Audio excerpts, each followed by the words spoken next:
महाकुंभ प्रयागराज में आप सभी साथियों को बता देता हूँ, आज जो भगदड़ हुई उस भगदड़ के टाइम हम वहीं थे मौके पर और भीड़ में लाइन में लगे हुए थे।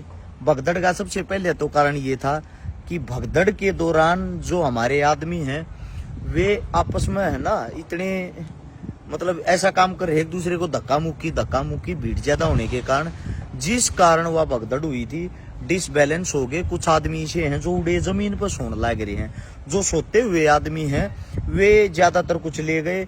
हमारे सामने कम से कम 50 एम्बुलेंस वहां पर आई थी और 50 एम्बुलेंसों के अंदर कितने आदमियों को वहां से उठा के लेके गए थे इसका आंकड़ा मैं आपको पूरे तरीके से तो नहीं बता सकता, लेकिन लमसम संख्या उस टाइम पर पुलिस वाले जो वहां खड़े थे वो बता रहे थे कि 85 आदमी घायल हुए हैं। अब टीवी वाले क्या दिखा रहे हैं क्या नहीं ये मुझे पता नहीं।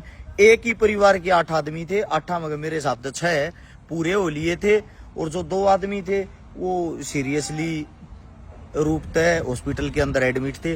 बाकी एक अच्छी चीज ये थी जैसे ही ये हादसा हुआ, हादसा होने के दौरान इतनी भीड़ होते हुए करोड़ों आदमी वहां होते हुए 10 मिनट के अंदर वहां एम्बुलेंस आली थी, एम्बुलेंसों की सुविधाएं थी और एम्बुलेंस तुरंत सभी को घायलों को उठा के तुरंत हॉस्पिटल में पहुंचा दिया गया था। ये व्यवस्था बड़ी अच्छी थी, लेकिन अव्यवस्था अगर कोई फैली है तो उसका कारण आप और हम सब लोग हैं, क्योंकि हमारे अंदर शांति नहीं है। एक दूसरे को जो धक्का मुक्की करते हैं उसके कारण ये सारा का सारा मामला खराब हुआ। बाकी जो कुछ भी है यहाँ आप अखबारों में या टीवियों में देख रहे होगे और सोच रहे होगे ये हादसा कैसे हुआ, इसका कारण क्या है। इसकी जो सच्चाई, इसकी सच्चाई यही है, भीड़ ज्यादा है, भीड़ का कोई रूप नहीं होता।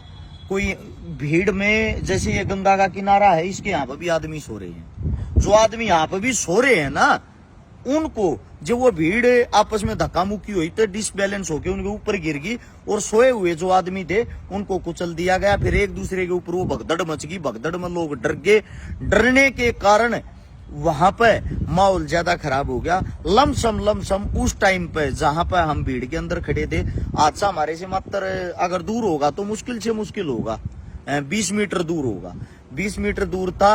हमने वे चीजें आंखों से देखी थी। तो आप सभी साथियों को बता देता हूं, जो भी अपने परिवार के साथ आवे एक चीज का विशेष ध्यान रखा है, अपने बच्चों को घर पर छोड़ आओगे तो घना बढ़िया रहेगा, क्योंकि बच्चों को सांस लेने में दिक्कत होती है। एक जगह जाके तो ऐसी भीड़ हो जाती है, वो भीड़ इस प्रकार की होती है कि आप ना आगे हो पाते हो ना पीछे हो पाते हो। तो इसलिए आप सभी साथियों से मेरी विनती है, अपने बच्चों का विशेष ध्यान रखें। हाँ, अगर आप लेडीजों को जो बुजुर्ग महिलाएं उनको लेके आते हैं उनका भी विशेष ध्यान रखें, कभी उनको भीड़ के अंदर धक्का मुक्की में चोट ना लग जाए। बाकी व्यवस्था जो है पुलिस प्रशासन की तरफ से वो एक नंबर की है, हर फैसिलिटी तुरंत मिलती है आपको। पुलिस को सख्त निर्देश दिए गए हैं कि कोई भी किसी भी इंसान के ऊपर लाठीचार्ज नहीं करेगा, इस चीज का विशेष ध्यान रखेगा। व्यवस्थाएं बड़ी अच्छी हैं, लेकिन अव्यवस्थित कई आदमी हो रहे हैं, तो उसका कारण ये है जगह छोटी और आदमी ज्यादा हो जाना। सभी साथियों का धन्यवाद। ये थी प्रयागराज की भगदड़ की सच्चाई।